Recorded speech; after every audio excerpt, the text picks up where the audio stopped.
अस्सलामु अलैकुम वरहमतुल्लाहि वबरकातुहू।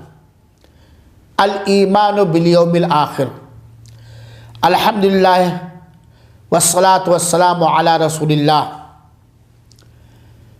हर प्रकार की प्रशंसा मात्र अल्लाह के लिए है और दरूद व सलाम अवतारित हो उतरे अंतिम संदेष्टा मोहम्मद सल्लल्लाहु अलैहि वसल्लम और सारे संदेष्टाओं पर। प्रिय मित्रों, आज मैं आपको एक बहुत ही महत्वपूर्ण विषय की ओर ले जाना चाहता हूँ।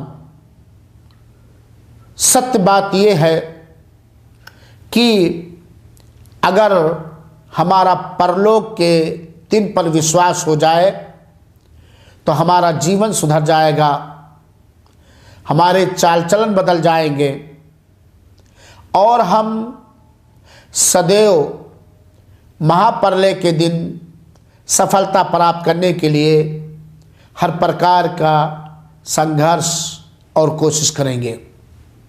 तो आज का विषय है परलय के दिन पर ईमान, आखिरत के दिन पर ईमान। परलय का दिन, आखिरत का दिन, जिसे क़यामत का दिन कहा जाता है, ये वो दिन है जिस दिन हर एक का हिसाब व किताब, लेखा जोखा होगा और अपने करने के अनुसार फल या प्रकोप, जज़ा और सज़ा मिलेगा। यही वो दिन है जिस दिन सारे लोग पुनः जीवित किए जाएंगे और इस दिन का नाम परलय का दिन, आखिरत का दिन इसलिए रखा गया है कि उसके बाद दुनियावी कोई दिन नहीं होगा।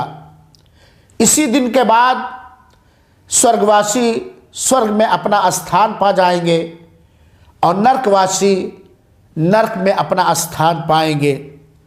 जहन्नमी जहन्नम में चले जाएंगे और जन्नती जन्नत में चले जाएंगे।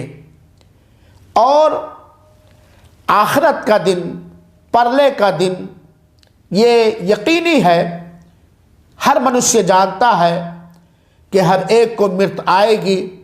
हम अपनी आँखों से भी सुन रहे हैं, अपने कानों से भी हम अपनी आँखों से देख रहे हैं, अपने कानों से भी हम सुन रहे हैं कि आज फलां की मृत्यु हो गई, आज फलां की मृत्यु हो गई।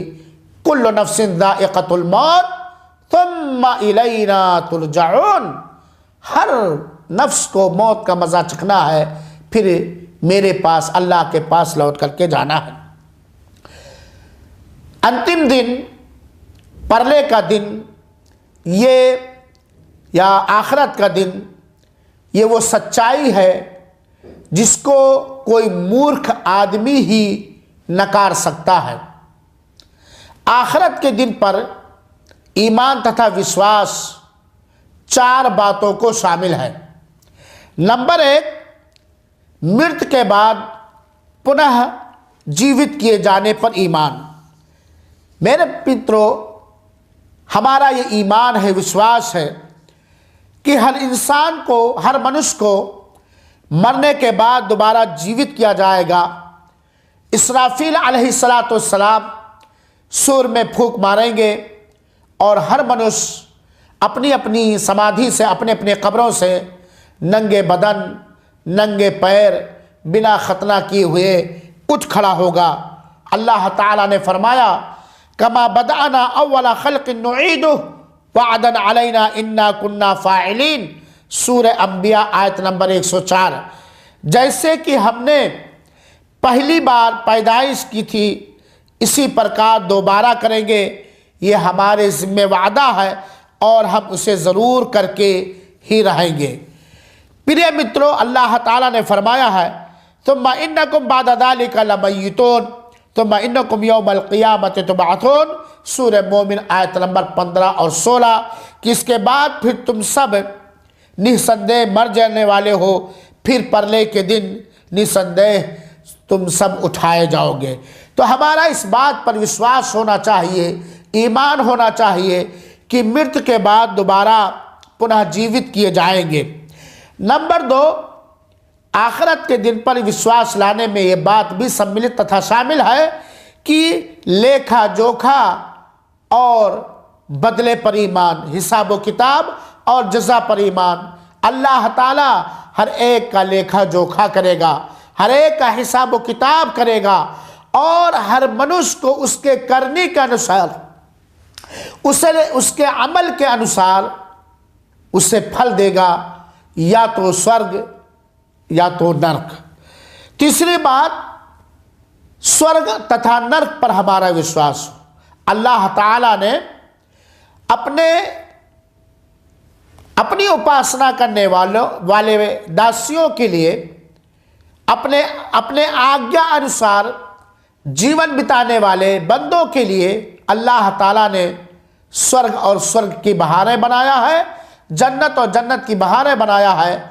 और जो लोग इस संसार में अल्लाह को नकारेंगे, अल्लाह पर विश्वास नहीं लाएंगे, अल्लाह का आज्ञा पालन नहीं करेंगे, अल्लाह का आदर नहीं करेंगे, उनके लिए अल्लाह ताला ने जहन्नम यानी तथा नरक बनाया है और उनसे अप्रसन्न होकर के नरक पे डाल देगा। तो हमारा स्वर्ग और नरक, जन्नत और जहन्नम पर ईमान होना चाहिए। इसी प्रकार आखिरत के दिन पर ईमान लाने का अर्थ यह है कि मृत्यु से लेकर के, चाहे वो समाधि तथा कब्र और उसके अंदर जो 3 प्रश्न किए जाएंगे या जो भी अल्लाह ताला करेगा उस पर विश्वास होना चाहिए, कब्र से दोबारा उठाए जाने पर विश्वास, मैदान महशर पर विश्वास, अपने अपने आमाल नामे के बिखरने पर विश्वास, शफाअत पर विश्वास, पुलसरात पर विश्वास, मौत के ज़बह किए जाने पर विश्वास, स्वर्ग और नरक पर विश्वास। इन तीनों चीज़ों पर हमारा विश्वास होना चाहिए। ये आखिरत के दिन पर ईमान लाने में शामिल है। तथा हमारा इस बात पर भी विश्वास होना चाहिए कि अल्लाह ताला कब्र के अंदर सवाल जवाब करेगा, जो अल्लाह के फरिश्तों के प्रश्नों का ठीक ठीक उत्तर दे ले जाएगा। उसके लिए या तो उसकी समाधि में जन्नत की खिड़की खुल जाएगी, या तो अगर नहीं दे पाया तो उसके लिए उसके कब्र में नरक की खिड़की खुल जाएगी। हिसाब व किताब मेरे भाइयों ये यकीनी है, हर एक का लेखा जोखा होगा, हर एक का हिसाब व किताब होगा।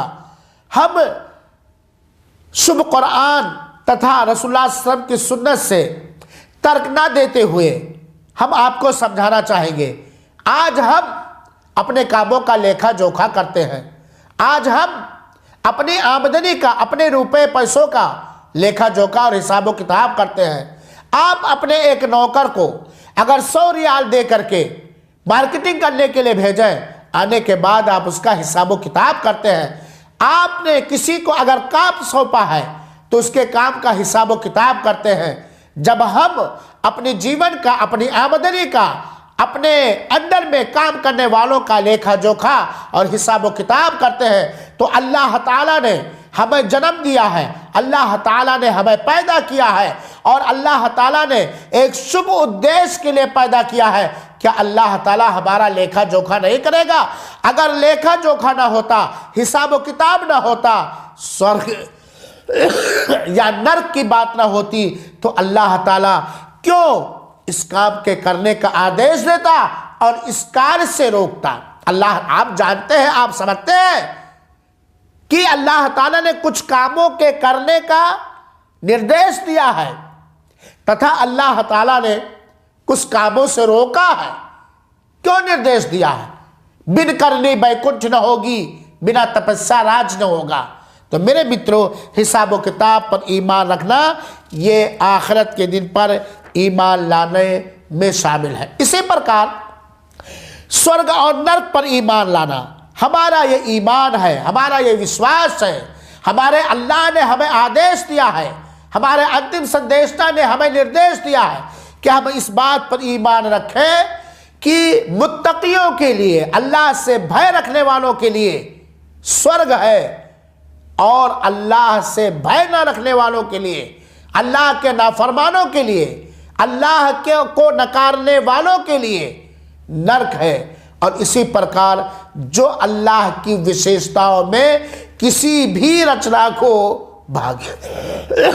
भागीदार करता है उसके लिए भी नरक है। अल्लाह ताला ने फरमाया है शुभ कुरान के अंदर, वत्तकुन्नार अल्लती उइद्दत लिल काफिरीन, उस आग से डरो जो काफिरों के लिए तैयार की गई है। इसी प्रकार अल्लाह ताला ने फरमाया फला तअलमु नफ्सुम मा उख्फिया लहुम मिन कुर्रति अयुन जज़ाअन बिमा कानू यअमलून, कोई नफ्स नहीं जानता जो कुछ हमने उनकी आंखों की ठंडक और उनके लिए छिपा के रखा है, जो कुछ करते थे ये उसके बदले।